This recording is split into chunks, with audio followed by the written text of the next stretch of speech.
PRP বর্তমান সময়ে একটি জনপ্রিয় অ্যাসথেটিক ট্রিটমেন্টের অংশ। আমাদের অনেকেরই ধারণা পিআরপি জিনিসটা কিভাবে হয়। পিআরপি হচ্ছে প্লেটেড রিচ প্লাজমা, অর্থাৎ আপনার নিজস্ব ব্লাড দিয়ে সাধারণত আমরা প্লাজমাটা তৈরি করে থাকি এবং তারপর আপনার টার্গেট এরিয়াতে, যেমন আপনার স্কিনের সমস্যা থাকে আপনার স্কিনে, এবং আপনার স্ক্যাল্পে যদি কোনো সমস্যা থাকে সেই সমস্যার জন্য আমরা সাধারণত পিআরপি স্ক্যাল্পে করে থাকি। এখন ডিপেন্ড করছে যে আপনি আপনার স্কিন কনসার্ন না হেয়ার কনসার্ন কোনটা নিয়ে আমাদের কাছে আসছেন। সাধারণত দুই জায়গাতেই আমরা পিআরপি করতে পারি। স্কিনে করা বেনিফিশিয়াল হচ্ছে আপনার স্কিনে আনইভেন টোনটা দূর হবে, আপনার স্কিনে যদি কোনো দাগ ছোপ থেকে থাকে বা পিগমেন্টেশন থেকে থাকে সেটা কমে আসবে, আপনার ওপেন পোর্সে কোনো সমস্যা থাকলে সেটা কমে আসবে, ওভারঅল আপনার যে একটা স্কিনে যদি একটা আনইভেন ব্যাপার থাকে সেটা হয়তো কমে আসবে।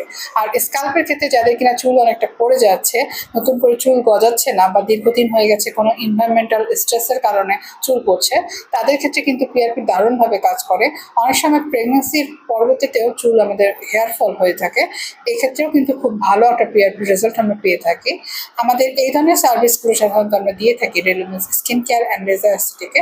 আপনি এ ব্যাপারে ডিটেল জানতে আমাদের ফেসবুক পেজটি ভিজিট করতে পারেন, অথবা আমাদের ব্রাঞ্চগুলোতে এসেও যোগাযোগ করলে পেয়ে যাবেন। আমাদের ব্রাঞ্চের অ্যাড্রেসগুলো হচ্ছে ধানমন্ডি, কলাবাগান, নিউ মার্কেট, বনানী এবং চট্টগ্রামের মধ্যে রয়েছে। Thank you.